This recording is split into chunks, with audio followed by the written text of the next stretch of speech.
RPG broadcasting live from ETX 2016. I'm with all the awesome judges today, and they are going to be deliberating for the LUCI Awards. Just so you, just in case you're just catching up, these are, right now we have about 8 nominees, and they've been narrowed down to about 3 finalists. Great. And they're going to be deliberating which one of these 3 finalists that have been voted on by ETX attendees are going to be the #1 winner, because there can only be one. So why don't you guys introduce yourselves, your name, what you've done, that kind of thing. I'm Paul Peterson. I was actually on one of your Twitch streams. Yes, for Grab you Bag. were. It was fun, a lot of fun. Well, you have to come back because I'm the new host of it. Oh, are you? Yes. Anyways. Okay. I'm a game designer. My day job's at PopCap, and I make board games. I did Guillotine, Smash Up, Oh my goodness. Unexploded Cove, lots of things like that. Awesome. And I'm DC, also known as David Carl if you look at my driver's license. or your business card. Or my business card. I have worked on games for 17 years or so now. Oh my goodness. At freelance at some points, and also full-time at Privateer Press. Wow. As the development manager for about 7 years there, working on War Machine, Boards, High Command, board games, card games. And I have a couple of card games coming out this year from various publishers, so now back on the independent thing. And most recently, I was one of the developers tapped to help out with the Dark Souls, the board game project, which hopefully you guys saw on Kickstarter. Yeah. For anyone who didn't see it, they are still accepting late. You gotta get it in there, right? Of course. Actually, somebody in the chat room was asking if they're going to feature something about Dark Souls, the board game. Yeah. Dark Souls. So it is still available for people who want to pledge and get in on that. Get in on that action. the special deal from the Kickstarter. Sure. And Lisa. My name is Elisa Teague. I am also a game designer. I've been in the industry for a little over 16 years. Oh my goodness. I work for Lone Shark Games as a game designer and art director, and anything else they need me to do. I used to work for a company called Playroom Entertainment, and I worked on over 100 games there. My most popular game that people know me for is a game called Geek Out, and I've been most recently working on Lone Shark's Apocrypha adventure card game, and I was one of the lead developers on the Trail at House on the Hill Widow's Walk expansion. So, Yeah, awesome. I'm Marie Poole. I'm the CEO of Lone Shark Games. I essentially do all of the stuff that no one else in the company wants to do. Like handling all the contracts, production, Dotting all those administration, I's and crossing dotting them all the T's. I's and crossing the T's. Making the company actually That's run. right. Yes. And slapping people around when I need to. Oh my goodness, with tiny hands. With my tiny little hands. I'm Mike Elliott. I've been a game designer for over 20 years now. I spent the first 10 years working at Wizards of the Coast, mostly on Magic. I've designed a couple of very popular Japanese trading card games, Duel Masters and Battle Spirits. For the last 7-8 years, I've been a freelancer. I've done some board game titles, Thunderstone, Warriors, recently the Dice Masters series, of which Teenage Mutant Ninja Turtles just came out this week. Yeah, that's So right. if you like turtles or pizza, go check it out. Actually, on Tuesday we had a Teenage Mutant Ninja Turtle pizza party, and we put things like candy corn and jelly beans and pepperoni, and we ate that on camera. And then threw up off camera. Possibly. Yeah. Possibly. I'm Isaias Vallejo. I am the co-owner of Daily Magic Games. I've been a designer for over a year. We also run Playtest Northwest, it's a cabal of designers. We set up gaming tables at different conventions and board game cafes and let designers, mostly indie designers, test their games in the public and get feedback on them. Awesome. So, right off camera, we have Tom, and he's about to announce the first finalist. I think we have to make sure that Joe has switched over to the camera. Oh no! And see. Or he can switch seats with me. You want to do that real quick? In the meantime, we will dance.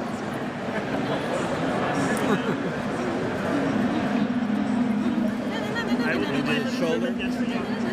Bonobos. Okay, now we're good. Oh, okay.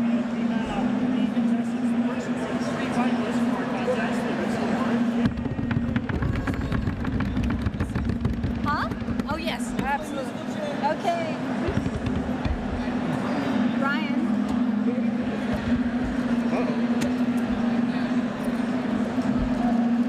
Okay, can I? Yeah.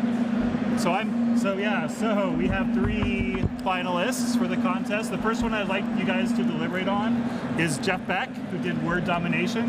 If you guys recall, that was the Scrabble-like / area control game, which I thought was a very unique mechanic. So yeah, what'd you guys think of that? I think everyone had a chance to play that, or at least, yeah, everyone should have a chance to play that. So tell me what you thought of it. Nice. Oh yeah. Nukes. Right there. Nukes, nice. That was fast. Oh my god.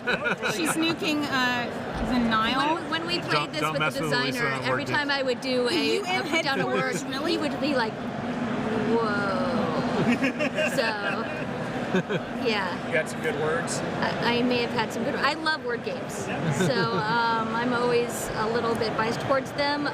But I need them to always have really good, solid mechanics and be good for non-word game players.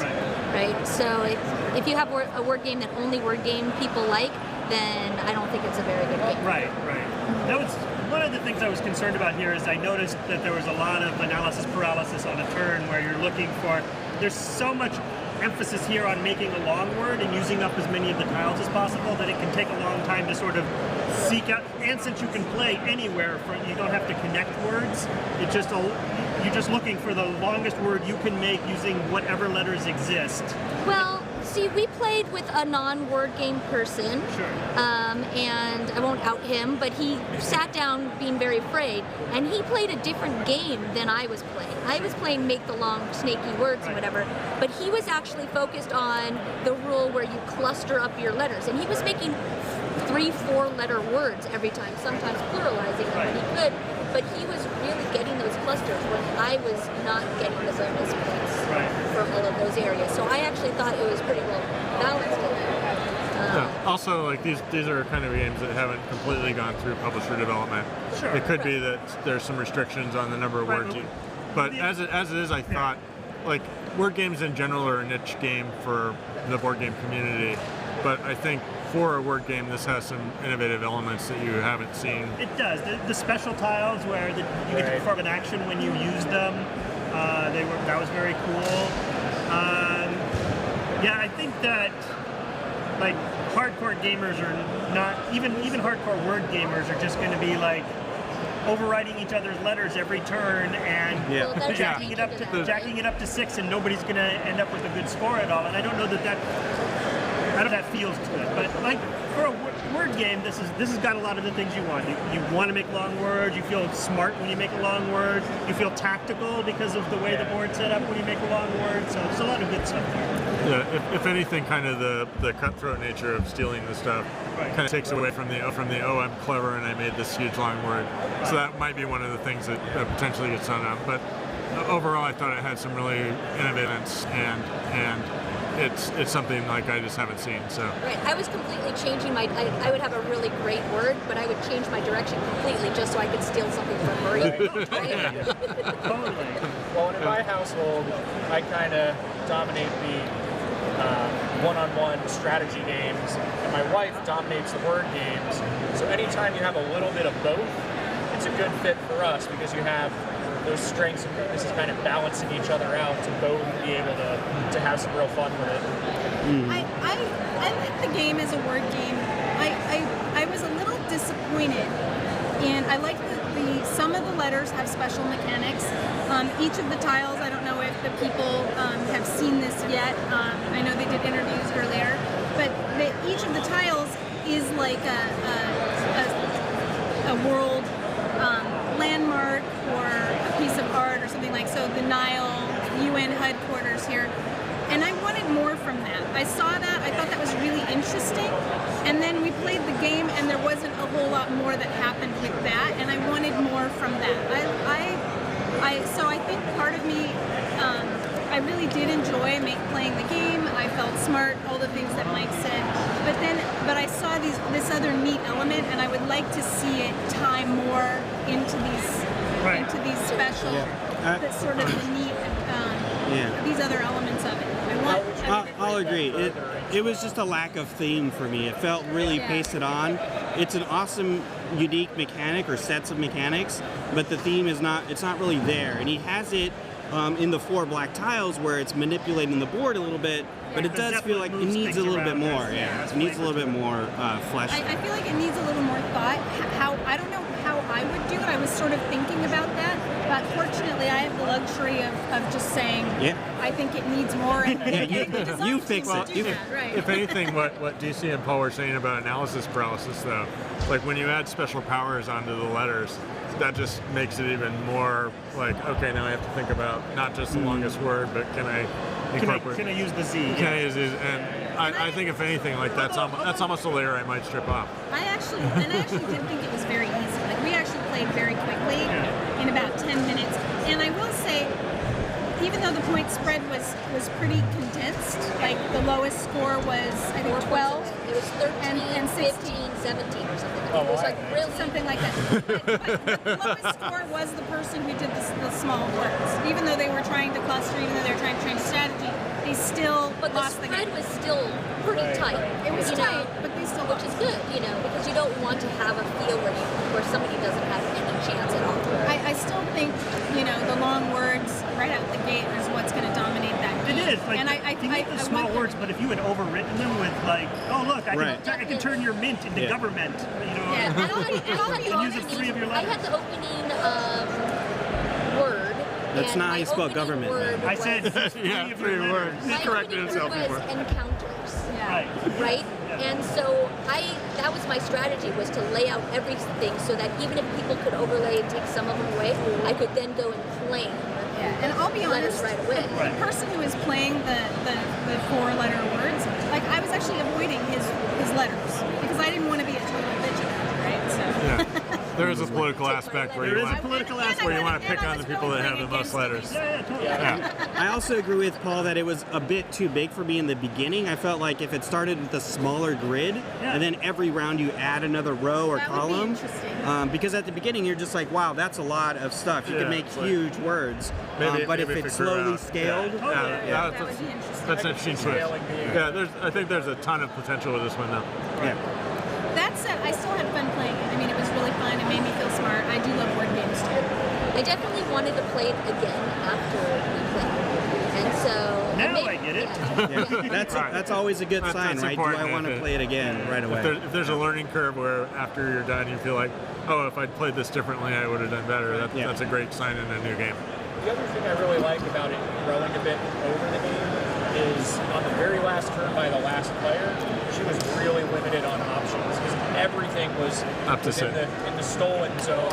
And it was like, okay, well, you can use the letters you already have, but you really can't do anything new because it's all already locked down. I actually kind of didn't like that mechanic, being able to use the letters. It's nice that you own them and so you can use them and other players can't, but it does not reduce your analysis paralysis anymore because you still have all these options and it's a little confusing remembering which ones are yours and stolen and can be used, and now you're trying to make words that use as many letters that aren't yours as possible, but you're allowed to use yours. It really increases it. Well, the issue of vowels comes into play there because if everything is stolen and you can't use any vowels, then you're not able to make words. So maybe there should be some sort of a vowel option where vowels are always allowed to be used. There could be a wild tile, right, where you can sub in any letter you want. So it's like an asterisk. Sure. That cannot be stolen? Or that cannot be stolen. Or like E's can't be, nobody owns E's. They're just public domain. Yeah, that's, what is that? Or maybe even some sort of maybe even some letters that are, since you're thieves, are more like known informant locations that you use at your own risk. There's a potential that you could get caught or something. Yeah, okay. Like I wanted the theme to play more into the game. Totally. Like if those were in different continents or something, and you were also trying to capture letters from different places, at least then the thought would be like more limited about where you play. That's what it needs, I think, is a little more limitations on where you can play or where you want to play. Right. I mean, it would be more complexity, but you could also have like letters like Q lock with 2 and letters like E lock with 7 or 8. Right, yeah. So, but I wouldn't recommend that. 'Cause So we're just fixing the game. You know, we need to decide. We need to say what we like. You know, there are a lot of cool things in this game and ways we could take it, but what it is, I thought it was really good. So guys, Jeff is here. Hello. Hello. Hi, Jeff.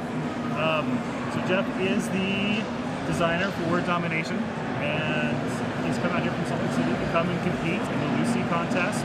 We had a question from the live audience about what LUCI was, so I wanted to answer that really fast. So LUCI is a competition that we spun up here in the Pacific Northwest for indie game designers, and we're doing it as part of our part of ETX, and it was spun up by the Playtest Northwest group, which Isaias is a member of and I'm a member of. And LUCI stands for, well, LUCI doesn't actually stand for anything. It's actually named after an octopus that was set free by the Tacoma Aquarium, a Great Pacific Northwest octopus, the largest in the world. They're known to be bright, intelligent creatures that like to solve puzzles, so we thought that would be a good mascot for the contest. Okay, but anyways, Jeff, do you want to tell us a little bit, give us the audience a quick pitch for your game? For the game? Yes. Sure. So Word Domination is a word building game mixed with an area control game, so it's a little bit like Scrabble and Risk got together, and this is what happened. It's a game where you play a supervillain trying to steal priceless artifacts from the world, so like the crown jewels or the Taj Mahal, or in fact the internet is there. So you're doing that by placing tokens on letters and then ultimately stealing those letters. Of course, every time you do that, the police become a little bit involved. They know what's going on, so there's a little bit of a threat counter as words or as letters are being used. They can eventually tick up to where the police have locked down a letter. Now, when you steal a letter, you can use that exclusively, so it becomes your letter to use for the rest of the game, and no one else can use it. Now, the point system is, because it's area control, you get points for every letter you steal, but also you want to focus on getting letters close together so you can build an area, because you're going to get bonus points for that. So that's the quick pitch. So, this game seems like it plays a lot differently for a family playing it, as opposed to like hardcore word junkies, like, you know, National Puzzlers League and Crossword Puzzle Fanatics and things like that. How have you seen the difference between those two people playing, or when they're playing together, or when like the hardcore word junkies are playing the game by themselves? Right. So mostly I played it with more traditional gamers, more people who are focused more on the area control. Right. Obviously, I have played it with word people. I don't know if they're quite to that level that you described. But I've seen that a lot of people, when they play, you know, the word people, they focus on spelling fantastic words. But it's a lot like when you play Scrabble, you're trying to spell these really clever words and kind of show your dominancy.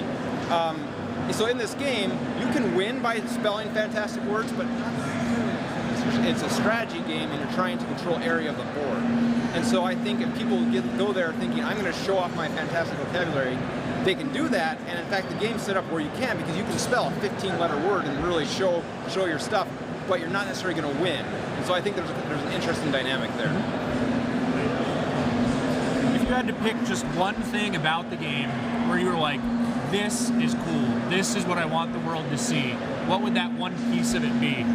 Yeah, good question. I would say, you know, it's a little bit like we were talking about before. Those initial turns when you can, even I'm not a huge word person, frankly. Like I don't spell 15-letter words that uses X's and Z's and whatnot. But the first turn when you can throw down a 12-letter word, you know, you feel like a rock star. You feel like you are the super speller. And in my experience, there's not a lot of other word games. Most word games, when you start, you can spell a 4-letter word, maybe a 5-letter word. You know, it's hard to spell really fantastic long words because your choices are limited, but in this game, your choices are very open, and so you can spell a really fantastic word and feel pretty awesome about it. Hey Jeff, we're in a live arena, so it's hard to hear, so just be sure you speak really loudly when you're talking. You can speak to the mic, but make sure the judges can hear you. Like, project. Okay. I heard you. Sorry, okay, good. I think Malika just had that TV turned down too. I'm going to ask the opposite question. What feature of the game, or that it has now, or it had in the past, did you think is the weakest feature that maybe you changed and improved, or that you feel still needs improvement? Okay. So in the past, I felt, if you don't mind, I'll answer both of those. Sure. In the past, there was a lot going on, much more than what you saw now. You had each person. Right now, if you don't claim a letter, no one gets a score. Previously, you would keep your tokens on them, even if you didn't claim them, and so at the end of the game, you'd count up who had the most, but the board became really, really cluttered. There was a lot going on. It was a little bit of a mess. And so I think cleaning that up quite a bit, where if you haven't stolen the letter, it's just no one gets it, has simplified it a little bit and just removed some clutter. But to that point, and what I think is now still my biggest challenge is there's still a lot going on the board. And so I'd like to look at different components, maybe some different manufacturing style, where I can simplify what you're seeing visually even more. Okay. I feel like I have this really big esoteric question that I want to ask, but I guess my main thing is I really love the locations and the sort of the world treasures. Thank you. But I didn't feel like I got to really play with that sort of aspect of it, the theming. What were you hoping when you added that element to the game? What was the experience you wanted me, the player, to have with those items like the Nile and the UN headquarters? Okay, so the theme of the game being supervillains stealing artifacts. The game is for the majority of the life of the game has been completely abstract. I mean, it didn't really have a theme at all. And I still like that. I still think that works well because it's not an overly thematic game. It's a very mechanical, you're doing what you're doing in the game. But I do like that there's a kind of a fun interplay with that, with the theme. And so that's why I think that's the level of theme I want. I don't want something overly thematic on it because I think that would detract from the actual gameplay. And so I kept it like if you notice on the art, it's very simple art. They're just simple lined, iconic drawings, and I think that's the right feel for it because it's not supposed to be that you're entering the world of the supervillain. It's more just like a fun interplay, like I stole, Italy. Isn't that fun and clever? So that's kind of what I was aiming for. I did it once. I kind of felt like the world domination versus word domination was kind of slightly forced, and it didn't come across like I was playing a mastermind, but I really had fun like finding larger words. If you were going to strip off, say, the power mechanic of it, do you think that would make it more accessible to like entry-level players? So strip off which part? If you were to strip off like the powers on the like the Zeppelin and right. So when I've played it with playtesters, depending on their skill level with games in general, quite often when I play a first round, I won't use those powers because it does add a level of complexity. I think they're fun and they add a certain, particularly if you're a more strategic player as opposed to a wordsmith player, I think they add a fun level of strategy. You can move tiles around, you can really mess with other people. I think that's fun. But yeah, the first time around, in fact, probably in the rules I would suggest, your first play, go ahead and just not use those powers.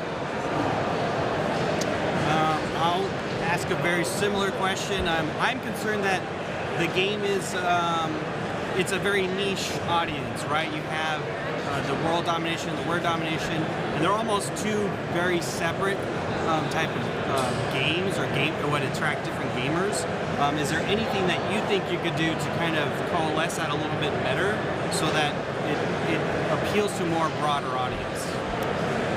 That's interesting you say that because the word people I played it with, I've never had someone come back to me, like for example, I played with my mom. She loves Scrabble. I played it with her. She's like, this is a really fun game. Like, she really got excited about it. So I haven't seen any word people that haven't liked it.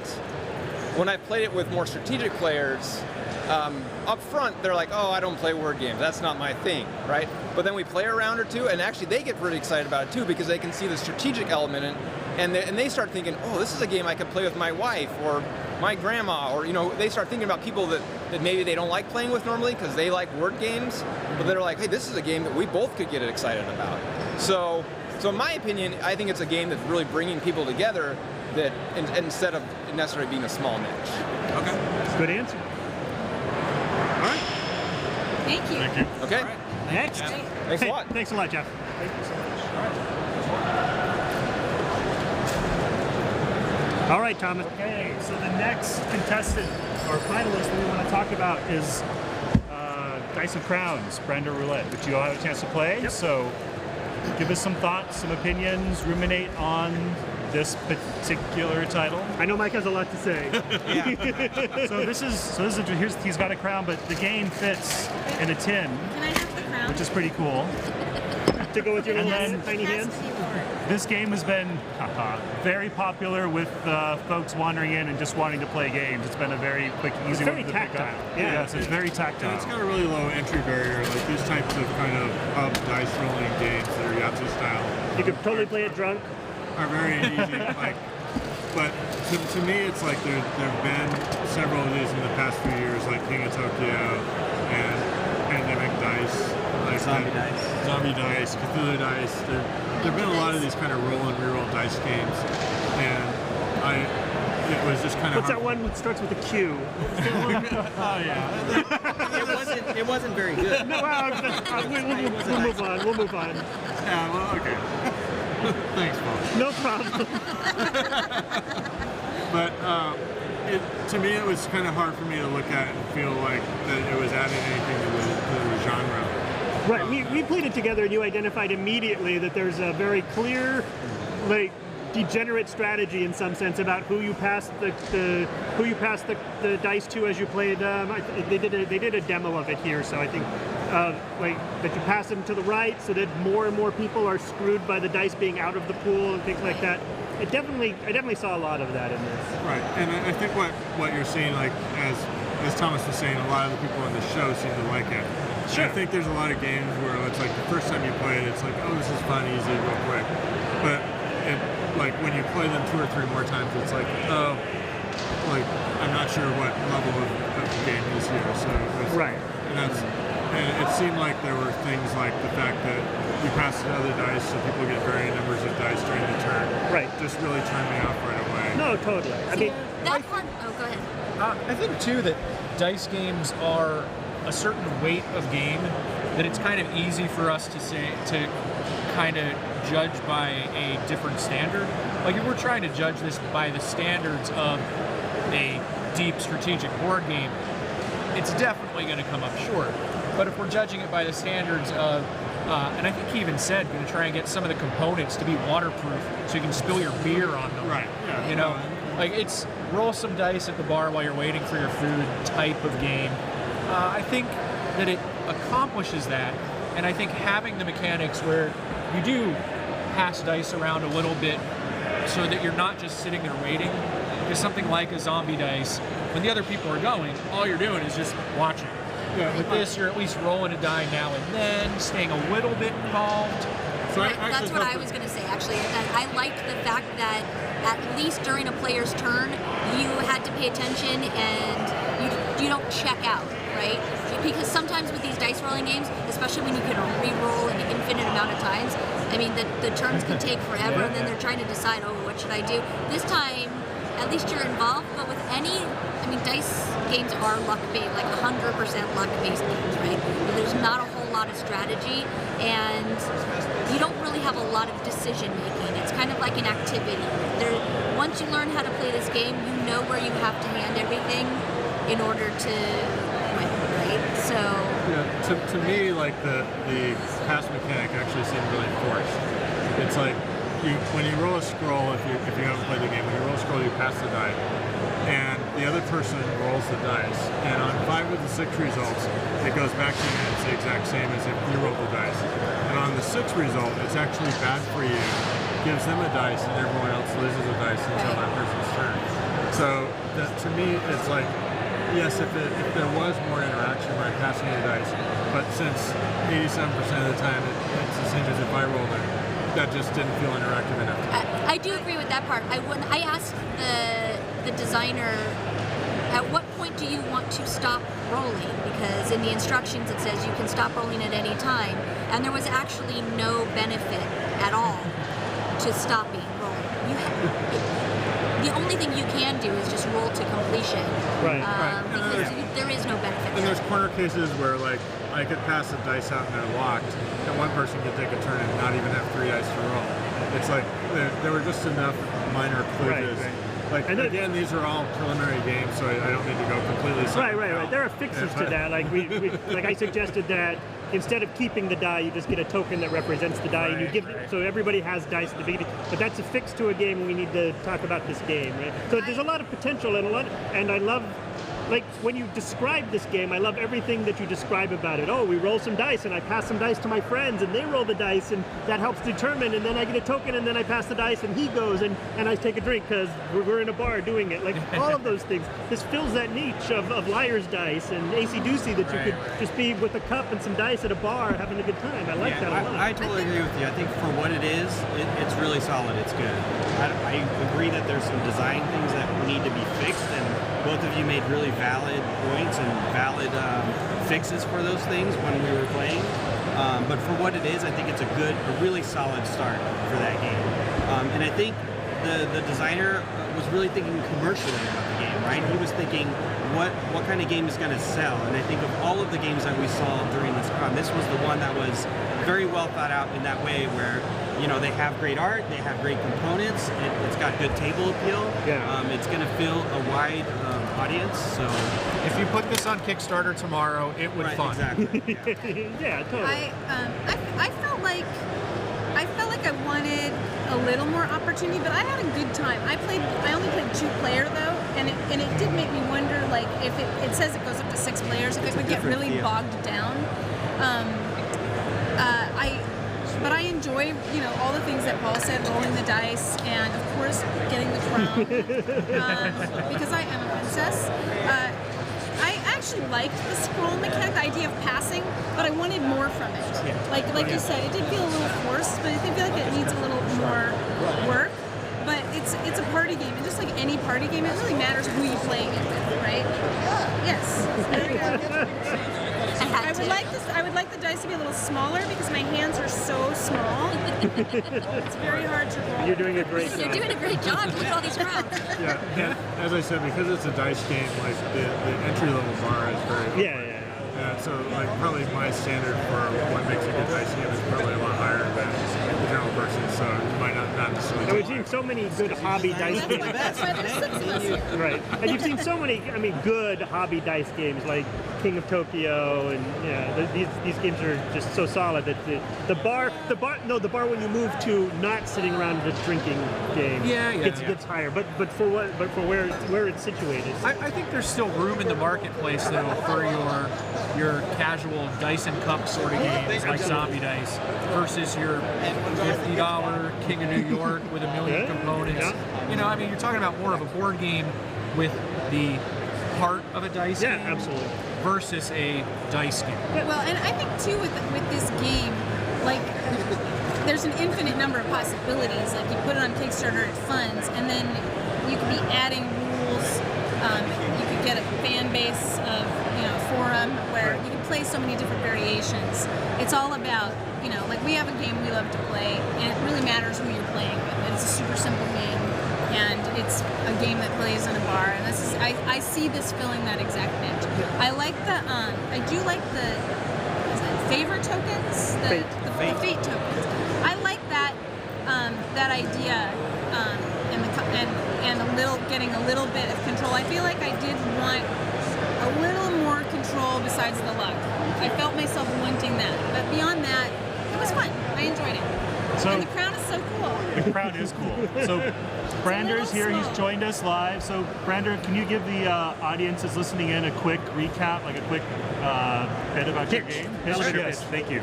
So the spiel, where do I talk to? This thing? That's the camera right there. Hello, camera. That's the mic. There's the mic. All right. So basically, it's the old king is dead, and the crown should rightfully be yours. And actually, it's now hers. She's taking it from us. But this is a quick and dirty dice game where you're rolling the dice, trying to get good combinations of crowns, or basically murder enough people in your way to achieve your goals anyway. You roll dice to earn claim tokens to then make a successful claim to the throne. But there's treachery. So if you roll daggers, that can end your turn really quickly.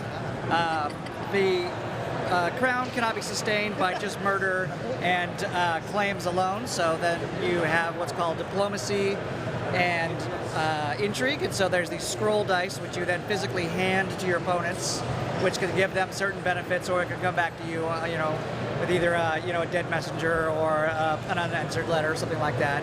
And so it just goes around the table, flows really well. There's no downtime in the game, and it's lots back and forth, quick and dirty. You can add a slightly more advanced version in where you added the aforementioned fate token, which you can purchase with some skulls to allow you to re-roll, give you a little bit more control, and try to take out your friends, backstab them, and seize the crown. So questions for Brander? Cool, start at that side. Start on this side? Yeah, start on this side. Brander. I think I was at a disadvantage because I didn't get to play the advanced version, so I'm not really sure where that lies, but it seems like there were a couple design issues that were a bit, I wouldn't say broken, but could be taken advantage of. I'll let Mike and Paul talk to that because I think they're way more qualified than I am. I'm more concerned about the advanced rules, and I don't think that they're advanced enough. They're really only adding, you get to re-roll your die, or you get to re-roll someone else's die. Is there anything else that you can think of that you can add using the fate tokens to really make it even more advanced and more epic if you want to? I understand that it's, push your luck, bargain, I understand that. But So, actually, I've been doing some thinking about different ways we can extend the advanced rules, but it's the original intent was to have a just quick and dirty play, your pub game, wait for drinks. We added in the fate token to sort of amp it up a little bit. Beyond that, I might add a specific type of dice maybe that you can add into that it maybe has double daggers and double crown, so you got higher risk, higher reward, so you can implement that in. We've talked about maybe adding in a specific house dice. So you maybe have a selection of different royal houses, and each one of those dice might add or to take something away, that so on your turn you'd roll your 7 dice plus your house dice that would give you different abilities. Maybe you could deny one's backstab once a game, or things like that. Just add different elements to it. So if you wanted to take it beyond a quick and dirty like pub game, then you could get into more strategy where you're thinking 2 or 3 steps ahead, but you'd have to add in like a whole other dice or maybe cards. So my original goal, keep it as simple and as clean as possible. Get that well tested, well played, get as much feedback as I could, and then once that felt super incredibly solid, which is like we sort of just got there, then I start adding in these other components. We at one time had talked about it being like a pirate game where you would actually send your ships out. There's different ways we could theme it. So there's a lot of open-end. I think you said something about there's a lot of like house rules and things. So, but for now, I want it as precise and simple, as clean as possible. Then I'd add to it. But yeah, I've done some thinking around that. Is that your? Yeah. Okay. Yeah. So as a first comment, these are probably some of the best home-printed 3D dice that I've ever seen. Kudos to being able to produce these. Did you make them Creative Commons? Are they available on the web? So one of the things I didn't like was when on the dice face there's 2 scrolls that you pass to another player. Right. And if they roll a crown, the dice locks, and basically the intervening players lose the dice until it comes up. So I really didn't like that because I felt it created a first mover advantage. And it also incentivized me to always pass the dice to the person on my right. Because if I am going to have the dice locked, I'd rather my other opponents lose dice as well. Right. And so it seemed like it kind of took the choice away. Have you thought maybe about varying the dice for more than just 4 options? And also, have you thought about making it so everyone always just rolls 7 dice? Because to me that seems like it would just be Yeah, I remember when you mentioned that, I was thinking about trying to backtrace why I made the decision to do that with the like dice getting locked. And the reason I liked that, because there was an ebb and flow to the game. Like if you've got a larger group, sometimes you're only rolling a few and then you're rolling bigger pools, and that ebb and flow felt really fun. But I could also see why, from your point of view, what you were saying, is it kind of doesn't feel like advantageous to do that. Right, it also seemed, like I said, like 83% of the time when I hand someone a die, they're going to roll it and hand it back to me. Right. And the other 16% of the time, or or 70% of the time, they're going to keep it, and it's going to be disadvantageous for them. That's true. And that didn't feel like a very positive player interaction to me. Like, I mean, if you're drunk and rolling dice, maybe like I don't think about that, but. So, as a a lot of my thinking was that when you're rolling the dice, you've got the crowns that you're looking for, and you've got the skulls you're looking for, which you're trying to make your claim. So that's the positive effect for you. Then the scrolls is kind of the negative effect. It's sort of the cost of the balancing out the positive effects. So if you had too many positives on the dice, then you're always going to win. So with the negative side being the scrolls, that's being sent out, and maybe it comes back, maybe it doesn't. But with some of the early testing we did sort of try to modify what happened when it came out and came back. But Mike has a really strong point in that 5 of the 6, if I hand the die to you, 5 of the 6 die rolls you can make are exactly the same as though I had just re-rolled the dice. Right. So.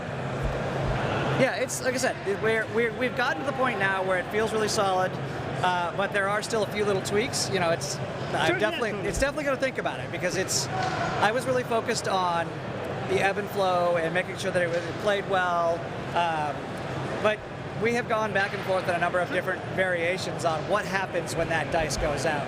I always want the scroll to go out. Like, that is a part of it, because it keeps everyone at the table involved.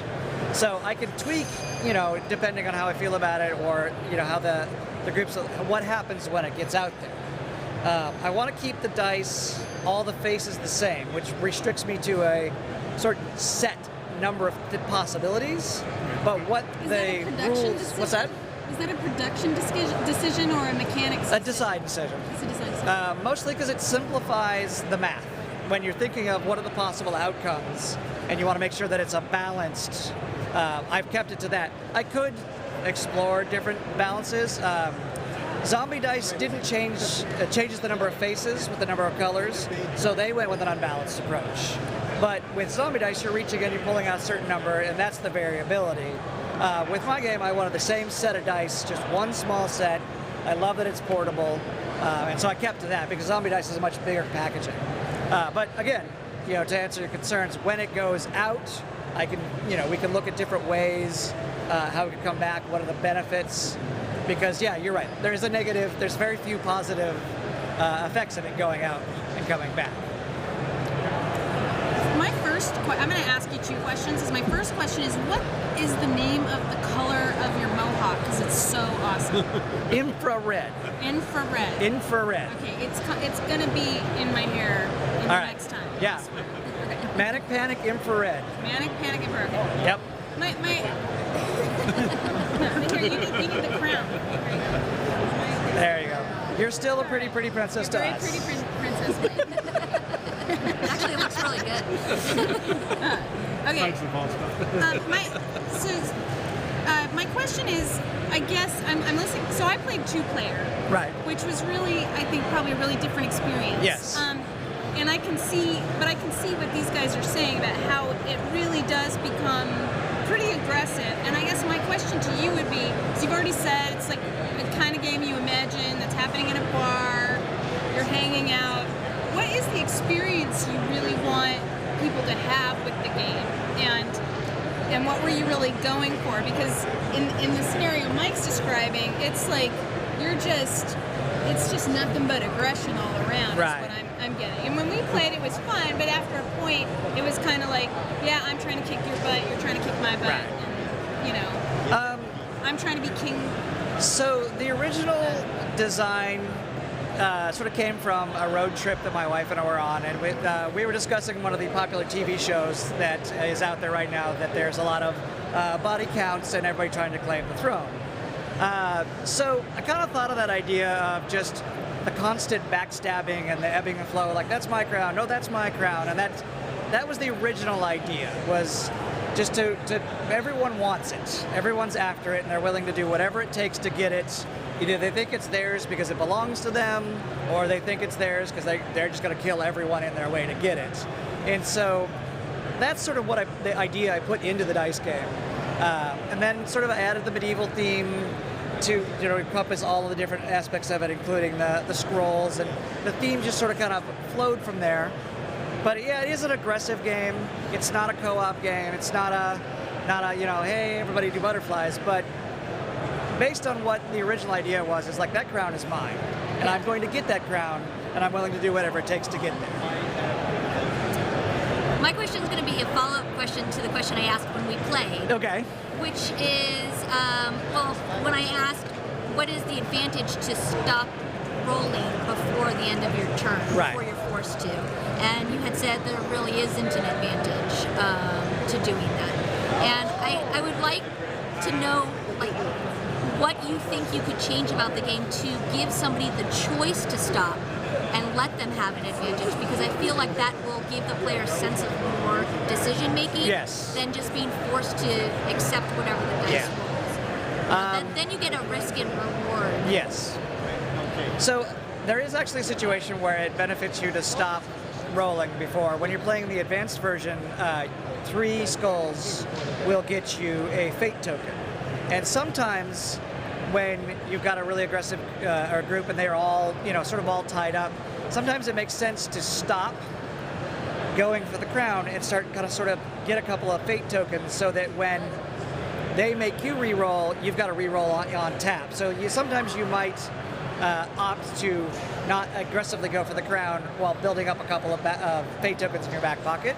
So there is some situations, but that's only in the more advanced version of it. Got it. We did explore, some thinking around other types of tokens that we could have added, other types of actions. But ultimately, I went back to the original idea of just keep it super, super simple, get that base down, and then build upon it. So we kind of cut all of the things that sort of distracted from the core. But I think the game is going to continue to evolve past this point. I thought we've already kind of made jokes about Dice of Pirates, Dice of Dragons, and so there's other ideas percolating in my head. But so far, this is kind of where it's at. And I want to, again, I always go back to, is it the cleanest, simplest way possible? Because I see a lot of designers, and nothing against every other designer, but that they will tend to overcomplicate. They'll try to solve a problem by adding more components or adding a rule or a special rule. And I was like, I'm trying to force myself to get that core as clean and crisp as possible. That core loop, the central mechanic, that's it. If there's nothing else, that still works. And so that's kind of where I've been doing. Maybe I've been a little aggressive on that, but that's my goal with this game. So, and I think that's the right call for a dice game. You don't want it to be, you don't want to read an 18-page rule book to roll some dice. Right. Nobody wants that, obviously. I think there's also a lot of dice games already out there that are very easily to describe as, this is a push your luck dice game. Right. That's very much what you see fairly commonly in game stores and various dice games that are out there. And when we started playing this, and when you started explaining it, and when we played it, it didn't feel like a push your luck dice game. It felt like a something else dice game. And I don't want to be too leading with my own opinions. I would like to hear how you fill in that blank. It's a dice game. It's a little bit of a set collection, because you have a set number of possibilities. You've got 4 different faces it could be, and you have things you want to achieve. So you want that crown. So you can either go for the crowns, you can go for the skulls, and either of those combinations are a valid strategy. So you're trying to collect those too while avoiding the bad ones. So you roll, you get crowns, all right, oh, good, I'm going that direction, or you roll your first time, you get 3 or 4 skulls, okay, I'm gonna really go for the skulls and collect that set of 5. That's as best I can come to. This is a this game that I can think of. So you say that, but I don't think that's a strategy. Okay, fair enough. Especially in the simple version. Yes. You make almost no decisions in this game. You roll the dice, you see what they do. The only decisions you make is who to hand the scrolls to. Exactly. But other than that decision, which is largely either either degenerate and you should always pass it right, or Yes, or you should always random pass it and then right. you just pass them out. Other than that decision, there isn't actually any decisions. You just roll, Right. and if you can't even like take your crown, like get 2 skulls or 3 skulls and 2 crowns, and decide to re-roll your crowns to try to get Right. more skulls. You just like, oh, those are locked. I'm going to re-roll my Yeah. skulls until I'm done. So I think the game feels like it has decisions because you are handing those out, but I don't think it has interesting decisions. What do you foresee like that as a problem in the game, or is it okay because we're drinking and it's fine that I'm just that I don't actually have to make decisions? I'm just going to roll and we're going to see what the happens. number of beers we've had. Sure, Exactly. sure. So, locking the crowns is a relatively recent decision. So early on, we had you could re-roll anything but daggers. Sure. So we could unlock the crowns again, you know, and I kind of waffle on that one back and forth. It plays really well as it is now, but unlocking the crowns is a super simple decision. There's a lot of tiny little tweaks I'm still led to do. I'm definitely going to think about it a lot more now that I've been grilled up here. But like I said, unlocking the crowns is an easy step, because that does then get you in that situation. Say you've got 2 crowns and you roll 3 skulls. Well, odds are it's easier to re-roll those crowns. So then you have your decision making built back into it. It's a small decision. Sure. It's a lightweight game, so you're not going to have like big dramatic strategy, but that does allow for a little bit more strategy in that sense. Okay. Do you want to talk about your tokens rather than locking out the dice? Well, I mean, there's lots of fixes, and we discussed this at the end of that game too, where normally in these kinds of games they are press your luck. Right. You roll until something tells. Like if you just kept rolling the dice until you got 3, or you could choose to stop and collect tokens for your crowns. Yeah, at that or point it's just something the like whims of the odds of dice at that point. No, that's actually more decisions if you're just rolling until you get 3 daggers, but you could stop before you. Most of these games would have it like you roll till you get 3 daggers. If you get 3 daggers, you get nothing. Right. So when you get to 2 daggers, you make decisions about collecting crown tokens or skull tokens to save for later. Yeah. That would be a typical dice rolling game like this. And I didn't feel. It would also solve some of the problems. Like now I'm developing your game, but it would solve some of the problems. Like because if you just had the tokens, then you could pass the 7 dice on, and we wouldn't have to worry about. Like in a 6-player game, it's legitimate that you pass out enough and enough cards get locked that somebody's turn comes around and there are no dice. Yeah. They just skip their turn, and they made no decisions that caused that to happen. That was just something that flowed downstream to them, and that would be a really bad player experience. So yeah, we've actually had it only a very few times because we've done like probably 100+ sessions, and like maybe once or twice it's happened, because usually the ebb and the flow that I talk about, that usually comes right back around. Right. But I agree, it does feel pretty crappy when that does happen. Right, and I think if people played optimally, then that would happen more frequently. If they just didn't pass them randomly, but they always pass them to the right, you would end up with a lot of situations where people were locked. Yeah. The math seems also a little off, like in the advanced rule where you're getting the fate tokens with 7 dice and 2 scroll tokens on each face.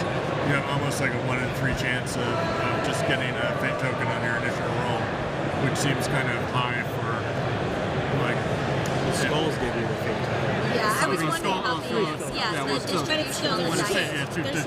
But at least it has a decision point in when you have 3 skulls as to whether you push on to 5 or whether you stop. Yeah, especially if you're passing it's even higher, because then if you pass off the scrolls and they come back with skulls. Right. That's probably at least 50. Again, we're fixing you have a higher Yeah. Sorry. Anyway. I think we're also. But I welcome all feedback. No, that's fine. I will listen to every feedback. I may not take it to heart. But rolling dice and drinking is always fun. Yes. So. I mean, that's a lot of what I've enjoyed about the game, is that the social aspect comes out really well. In a lot of ways, yes, you are following a script. What do the dice say? I do that thing. But then that feeling of, when you stab somebody in the back, or you get that great roll, or, oh, I've got the crowns, and then somebody hands you that dagger. You're like, no, I wanted that one. And that social aspect comes out really quickly and really cleanly. So I think that masks some of the other issues. Like, if you think logically through it, you're going to run into lots of little places where I could get any of these odds this way. And like you said, you have points where you have an entire turn skipped. Right. But even in those instances, when we've done it, it's felt okay because everyone's having fun. Sure. And so ultimately, that's kind of, I feel that's a good, sort of counter is, well, at least it's fun. Thank you so much. Thank you very much. Okay. Thank you, Brander. All right, cool. Can I keep the crown? No. But he can get you the pattern to 3D print it. So our final finalist, our last finalist is Rob Kramer, who did Pizza Pronto. Pizza Pronto, as you remember, was the Does that very... mean we get pizza right now? What? Are we gonna get pizza They have right a little now? gummy. Yeah, we should Pronto. pizza. We should have pizza Right definitely, like right now. Right now. We So want pizza pronto. Rob had the crazy idea of taking a memory game and mixing it with a dexterity game, which I thought was really unusual and interesting in the first place. But I'm curious to think what you guys thought when you played it. Sure. I love the box. You can make all the houses. Yeah, I like that too. Oh, I They didn't all even stacked realize inside each other too, like a Russian doll. It was super cool. they all go in. It was very There's clever. the Yeah. second So I layer, actually- and the third layer, and then the components. See, it was all go in set the up on the middle table. I didn't even I notice that. That's care very very much at Lone Shark. We're working hard on trying to figure out ways to make the box more part of the game, especially with like expansions and stuff, where the box often just gets tossed out. So I love that. I I had love no using idea. the box as part of the game. I like boxes as components too. Yeah. I Yeah. really like the dexterity elements of this game. I didn't like the memory elements. See, and I'm exactly the opposite. I loved the memory elements, and I hated the So dexterity. do you like click 'em up? Yeah, well, see, that's the thing. You obviously think of that game Sure, when you're yeah. looking at this. Right. Like, I walked up to the table, I'm like, oh, okay. And that's such a better game. Like, if you're going to enter, I feel like if you're going to enter this realm of dexterity games, you have to see what's on the market. Sure. And right now, just tossing something You into get a box. you watch very carefully what you say about tossing things onto a table. Paul has a tossing things under a table game. I think Then we'll go that play Cloud afterwards. you have to be very careful You do. when you're designing a game where you're talking about components that you may not be able to control variabilities in printing, especially with cardboard tokens and things like Or that. on tables. Or on tables, and that's another thing. There's a game that I don't need to mention the title that was pitched to me once upon a time that required the use of a very specific type of table in a very specific orientation in a room, where it had to actually like be against a wall in order to play a dexterity game. Right. And not everybody has that. Not everybody has a large round table that they can stand around to play a game like this. And there's just like a lot of Right. I don't know that that's necessary. This like. I'll bring my Cloud experience into this. You can play it on felt. You can play it. Different surfaces just react differently, and you have to sort of learn that. We used to play on a carpet, and those chips do not bounce. They just, Right. So it's just a matter and rules about where to stand. Like we were playing on a long table, so if you were on the end of it, you definitely had a disadvantage for throwing to the other side. Absolutely. But like that's just a matter of making rules about where you're allowed to stand, or everybody stands at the same place and throws. That's simple enough. Which is fixing the game. I'll give you that much. The memory thing bothered me a little bit too. I think that you would. I like memory games. Okay, like I've been playing a lot of Stone Age Junior with my kids, and just remembering where the tiles is very important. But so what I liked the goal of that mechanic, which is that sometimes the right pizza doesn't get delivered. I think it can be accomplished in many different ways, which is fixing the game. And this was maybe not the best implementation of that, but I really liked it reminded me of Flick 'em Up, but it also reminded me a little of Pitch Cars in that you were going around, there was terrain, you were trying to get around things and into places and to specific goals, right? And I think there's still room for things like that. I don't know, I really like that. And I like that throwing, while if you're a good thrower, it was only a bonus. It wasn't like the pizza doesn't get delivered if you don't get it in the box. It's just a bonus point. Right. Yeah, certainly, like, I played lots of Crokinole and Pitch Cars. Yeah. I probably would be more hyped on this game if Flick 'em Up just hadn't come out in the last couple of years. And so it feels like, okay, the kind of manual dexterity flick game. It's kind of like digging on a zombie game because there's so many zombie games, though. It's like, we have to accept this as whether it's a good game. I mean, to an extent, we have to say. There's an announcement. to an extent, we do have to be a little cognizant of what's going on in the industry and whether it's too close to another game. Right. Yeah, but sure. if it's, Yeah, yeah. but just because it's similar to a game that just came out. No, I mean, I feel like Flick'em Up opened up the door to more, newer games at least like this. But I don't know. I couldn't help but instantly think of it as soon as I looked at it. I even said something to Marie. Right. And so, yeah. But the one thing I didn't like about the memory aspect is it wasn't even symmetrical. Like, if it's like, okay, first we're going to take the pepperoni and pineapple pizza to the firehouse, then we're going to take the pepperoni and pepper pizza to the courthouse. And like, I can't remember what the second location was, but the first player in front of me is flicking toward the courthouse. I'm like, oh, it's the courthouse. Yeah, I noticed that as well. I think you should have to all load your cars at the same time, so you don't see what other people are. Or one thing could be like you all simultaneously. Here we go fixing the game. Yeah, we get fixing it. Yeah. But it's like if But you're if you gonna load have your memory, cars at the same time, then you don't have to remember anything. You just heard it, and then you're loading your car, right? Whereas, yes, the first player does get an advantage. We had someone but forget then right away. I mean, I forgot all of them right away. she did. But if you're having a conversation, having fun, which you're supposed to be doing when you're playing a game, it's social. It's really hard to remember those things as you're talking, and you're the sixth player. And then all of a sudden, you've got pepper and pepperoni. Although sometimes that helped me, but I didn't quite understand why your tiles in front of you were face down.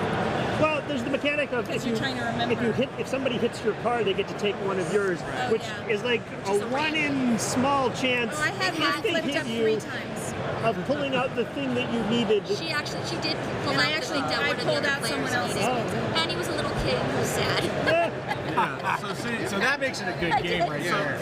So the other reason I don't like the memory aspect is this feels like a light play 6 to 10-year-old game, something that like Blue Orange or one of these smaller like game companies for little kids would put out if this is being published, and I don't see those kids enjoying the memory aspect. So Well, the it kid we felt played with was actually having a blast. I actually just think this game just needs a lot more work. I feel like I felt like he was really loose about rules, like you're starting, like where could you start your car? Like he was kind of loose about that. I felt like there was a lot of things he hadn't really thought through yet, and so I just feel like it's a really under-designed game, and it's the kind of thing that I feel like.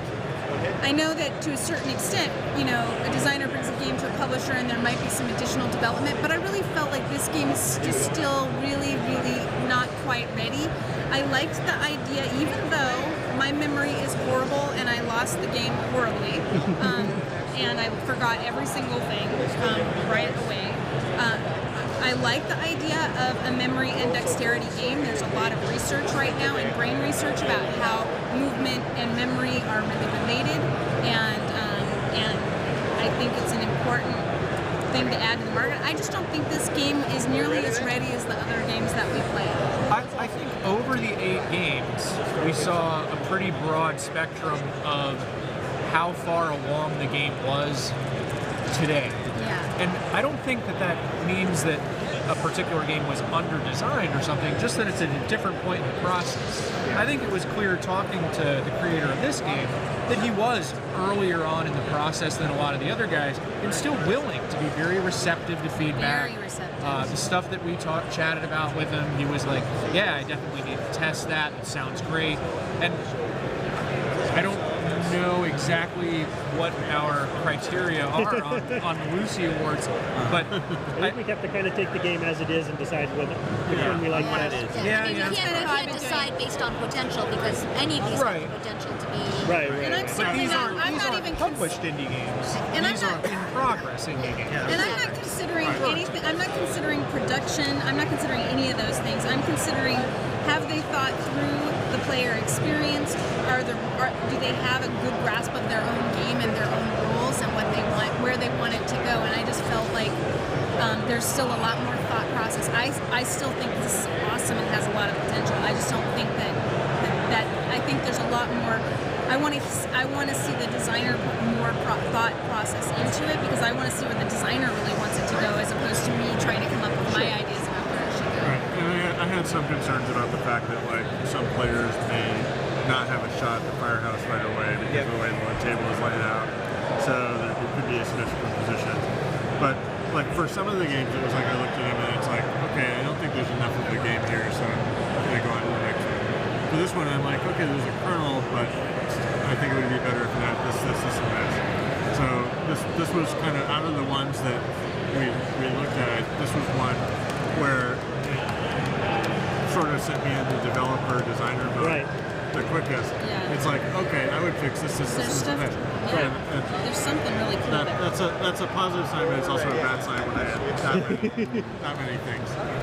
Yeah, and I think I would agree that it's a little under-designed, but I would also say it's over-designed. I think there's a little bit too many mechanics in it because you're flicking, you're tossing, and you're also doing the memory thing. I would probably take one of those things out and just focus on the two, maybe just the memory and the flicking, and merge those two together. I do the flicking and the tossing. I take the memory out because what the memories, like I said earlier, what the memory's trying to do is make it so that you could get the wrong thing in the box. And that when we reveal it, it's like, oh no, right? Oh, what happened, right? Which I did every single time. Right, and then, but there's a lot of ways that could be accomplished that don't require you to be like talking to somebody and go, oh, what was it? What was it? Right. I also really like the pedestrian thing. Like if you hit him, that gave the other person points. That was I like that. That was very clever. Although I found myself often in the position where I had no direct route at all to either of the buildings. And so I really had to like ricochet and go around. I don't know that that's a problem over the course of a bunch of rounds. Like any particular bit, like you're placed somewhere, there's stuff, there's obstacles. It's like any game that has terrain essentially, where sometimes you're going to be, at certain points in the game, you're going to be at a disadvantage, and at other points in the game. One of the things though that, I didn't want to hijack it for you, but one of the other things is that the game is so short that it's about getting there first and finishing first, that it really sometimes things like that it'd be nicer if there was sort of more. I was last almost the whole time, and I feel like I understand what you're saying about like it will eventually be your turn to be in the advantageous spot. Like if the lighthouse is in front of me, and eventually the lighthouse will be the one to go. Except that in this game, the reader always has a choice as to where you're going, and so if you have a vindictive person at the table that really wants to shut you out, and this is not that type of a game really, they will never choose the thing that's right for you. And so there is a possibility of it never getting. I think it's a small possibility because the person on your right and the person on your left are both going to be near the lighthouse, and they'll look and be, so I hear what you're saying. That could definitely. I feel like also the reader should get a little bit more opportunity to control their ability to get points. So like one suggestion I made to him was that the pedestrians, like you get the opportunity to move to pedestrians or something based on that, and that you could strategically choose to put them falsely in front of a building, or you could move them out of your way for the next time you have to go somewhere or something like that. I really think that this is a really cool idea. I just feel like he's got a little bit more work to do before it's really there. Yeah, I might even again, I'm just throwing design in, but if you got rid of the memory aspect and had you somehow picking up the pizzas, instead of different, in addition to pedestrian tokens, there were also pizza shop tokens where you go and when you knock one over, you drove through a pizza, and the ones you don't deliver, you now have for future rounds. See, I like the combination of memory and dexterity, also just because of all that brain research they're doing right now about how that's so important. I do feel like if you pull the memory part out, it does get a lot closer to other games that I would probably play instead. Just as I said, if it wasn't for the asymmetrical part, I might have liked the memory thing. But the fact that it's I can watch this person hit it and then throw the pepperoni and olive. That's fixable too. Yeah. I mean, granted, again, we're going back to design now that we're not supposed to be doing, but you can fix that. All right. If the actual flipper tokens are your pizza delivery box, and you've got on your player card, here's pizza 1, here's pizza 2. So Hi, everyone. We have Rob Kramer here. Hi, Rob. Hi. Rob, for the live audience, can you give the quick pitch for your game, please? Yeah. Should I look in the camera or? Yeah, so you have a camera. I'll talk to these people. Okay. It's a little tiny I camera. haven't known which camera to look at this whole time. So in Pizza Pronto, you live in a tiny town that loves pizza. But unfortunately, a lightning storm sweeps through the city and crosses the telephone wires of the town. So every pizza place in the city is getting the same orders from the same customers. And it's your job as the manager of the pizza store to get the right pizzas to the right customers faster than everyone else. And that's the way that you get the most points. Be sure to speak out loud so that everyone can hear you. There's a lot of ambient noise. Yeah. So. All right. Okay. So the piece that I think we in our discussion we're having the most. Well, no, some of us are having the most problem with is the memory piece. How has that gone over with the people who've been playtesting it? It depends. There are some people who are right on it, and memory almost isn't an element for them. But I find that person is rare, and a lot of the times... Why are you looking at me when you answer? that doesn't mean anything. It's rare, but I think that it adds... Some person said it's almost as someone dared you to combine memory and dexterity, and that I was able to make something out of it. And so I think that the memory part is an integral part, and that is kind of what I based it on and the dexterity element kind of enhances it, brings it out, because when you're doing stuff with your hands, it kind of takes away thinking with your head. So mixing those two kind of shakes things up and makes it harder than you would think it would be. So we talked quite a bit before he came up about like certain things that each of us thought, and we're not all on the same page on what we think about this particular game. So I'm curious what your next steps are going to be. Where do you see the game going over the next iteration or two? So I want to tighten up the scoring. I think that is the weakest part of the game. It takes a little bit to at the end of each round to deal out the money to people and to make sure that everything's right. Did you get it in? Did you get the right pizza there? Who was first? Who was last?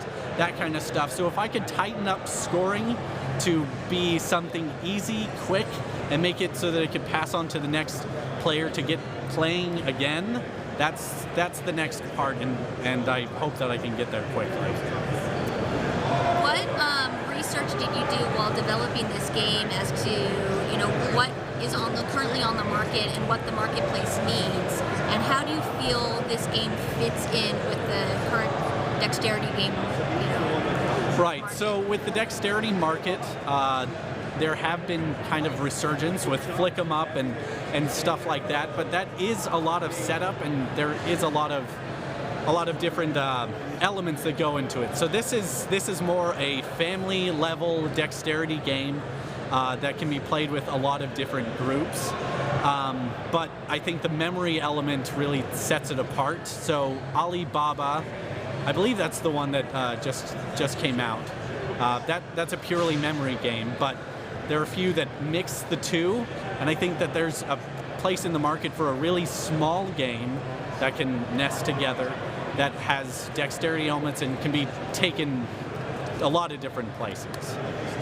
Flick 'em Up has a pretty big price tag, but this is a lot smaller and there's a lot of similar elements. I'm actually trying to figure out what my question is. Do you mind if I pass and come back? You guys come back to me? Sure. So I've been playing kind of or dexterity flick games. I'm a huge Crokinole fan, and I've been playing pitch card for years. So I was excited to see that one of the entries was a flick dexterity game, because that's one of my kind of go-to stress reliever games.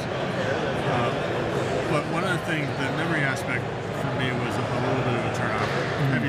If you had the public aspect where there was straight up and still kept the stealing pizza mechanic, do you think that would improve the game, and maybe you could potentially even get rid of that? I have thought about kind of not removing the memory aspect, but kind of tightening it up rather than having different ingredients.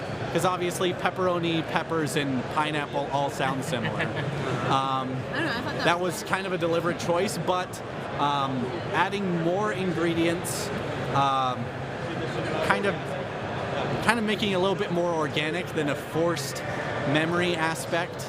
But I was talking, I believe it was with you, about having more of an arc to the game, rather than just each round having to remember 2 pizzas. Early rounds could be really easy, so you could focus on more of the dexterity element, and then later rounds could be harder, adding more and more pizzas.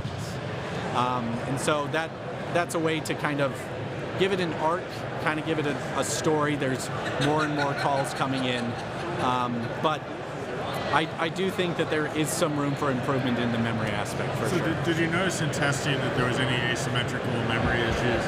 Like, I'm the 3rd player and I forgot, but Paul goes first, and he flicks through the courthouse and throws in the pepperoni and pizza.